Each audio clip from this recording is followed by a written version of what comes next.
I used to play trombone in my local brass band. After completing a summer fair performance at my local primary school, an older gentleman, around 60 years old, came over and complimented my playing. I found it a bit unusual as there were about 15 members of the band and he chose to compliment only me. However, I was humbled and happy that someone noticed the work I put in. I thought nothing more of it. That night, I was watching TV with my cat on my lap when my phone rang. A man introduced himself as Steve and said he was the man who spoke to me after the brass band performance.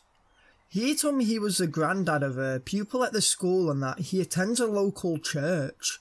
He said that they have a brass band and were currently looking for a trombone player. I found this a little odd as I had not given the man my number. He claimed to have been given it from the band leader once I'd left. I found this a bit hard to believe as she was not the kind of person to give out numbers willy-nilly, but to be honest I didn't really think much of it. I politely declined due to current band and college commitments and thought that would be the end of it. How wrong could I have been? The next day, I was at college and had completely forgot about the call when I got a text message. "Hey, it's Steve. What you up to today? You looked nice this morning." This is the first point it became a little more than odd to me. In all honesty, I thought he just meant from the previous night and didn't think he had seen me this morning, but just the fact that he had texted me was strange enough. I texted him back. "Look, I'm grateful to have been considered, but I don't want to join your band and that's it. Please delete my number." Again, I thought that was that and went home at the end of the day, almost forgetting about Steve. It was around 9 PM and I was sat in my room watching telly when my phone went. I thought it was a friend texting to chat, but when I looked at my phone, I had another message from Steve. "Hey, what are you watching? You look nice tonight." I assumed this was just a random text and he had just guessed I would be watching TV at this time, but just to make sure, I texted him back. "How do you know I looked nice and how do you know what I'm doing?" When I got a message back, my heart completely sank. The message had 5 words. "I can see you, silly," followed by a kiss. I was creeped out and pissed off at the same time. The man I met at the fair was around 60 and I was a 17-year-old college student. What did he mean he could see me? Was he just sending rubbish for some creepy reason? I texted him back. "Leave me alone, you freak, or I'll call the cops." The message I got back was the worst yet. It simply listed exactly what I was wearing and asked how the program I was watching was. I was freaked out, more than you can imagine, and immediately told my dad, who was home. He worked as a private investigator and had quite a good relationship with the local police sergeant. He called him and told him what had happened.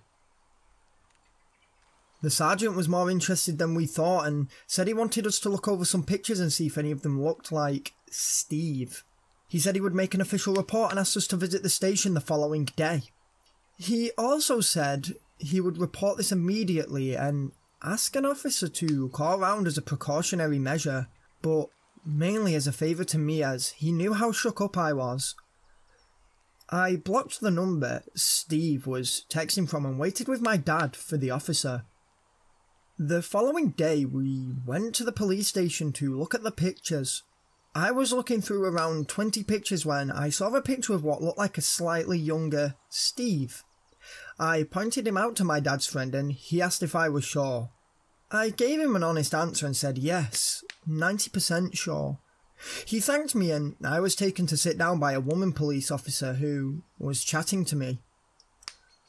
While this was happening, I later found out that my dad's friend was telling my dad how this man was recently released from prison for murdering a 14-year-old girl and was still under observation. He was living around 4 blocks from our house. His monitoring was based on keeping the authorities updated on his living location and having an electrical tag with a 10 PM curfew every evening. If this was all being adhered to, there was no further monitoring unless they received a complaint, such as mine. The police went to see the man for questioning and saw him holding his mobile phone. He was not allowed one under the terms of his parole and was arrested for a breach. The scariest part of the whole story followed. The police searched his phone and found hundreds of pictures and videos of me spanning months. The first video was recorded as I left my house to go to college the day after his prison release. By now, I know the guy's name, and although I won't give it out, all I will say is, it wasn't Steve. There were the messages he had sent, pictures of me at home, at college, out with friends, on the bus, and loads more. He was charged and sentenced to 8 years due to the nature of the stalking within his parole period from past crimes. I always think about what could have become of me, especially with this guy's past, and to be honest, it chills me to the very bone. Steve is due to be released in around 2 years, and I have constant nightmares about the day. I really hope I never see him again. Hey guys, creepy story there. Nice to see the person got locked up for what they did. Pretty creepy.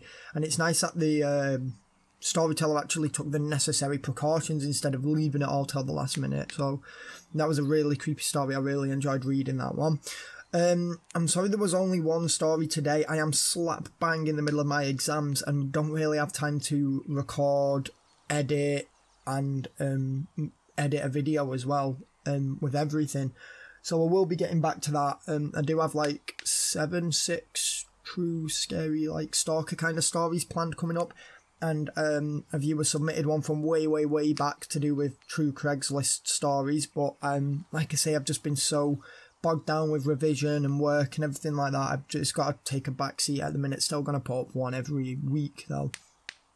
So yeah, be on the lookout for all those. Also, the 100 subs video was massively delayed because my laptop actually crashed out on me, and I've had to, like, again, right in the middle of my exams, I've had to go all the way back and re-record and edit my audio for the 100 subs one because I cannot find it on my backup hard drive anywhere, which is a bit of a piss take. So anyway, if you liked the video, give it a thumbs up. Remember to subscribe for more, and comment if you have any ideas for future videos, which I would be happy to make. Thanks very much, guys. Peace out.